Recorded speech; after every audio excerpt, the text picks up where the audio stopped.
taking to the streets, calling for justice in Tulsa, Oklahoma, after an unarmed black man was shot to death by a white officer. And now police say they found drugs in that man's car. But attorneys for Terence Crutcher's family say the discussion of drugs is taken away from questions about the use of deadly force.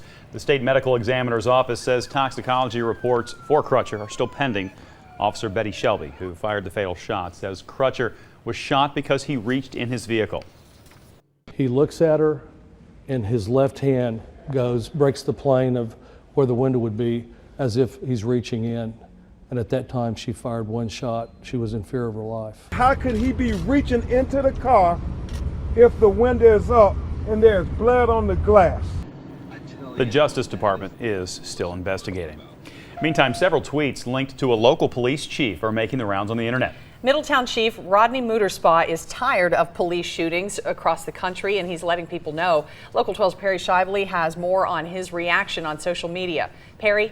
Sheila, Chief Rodney Muterspaw has had enough. He's tired of the police shootings happening around the country, fed up with the negative effect it has on all officers of the law.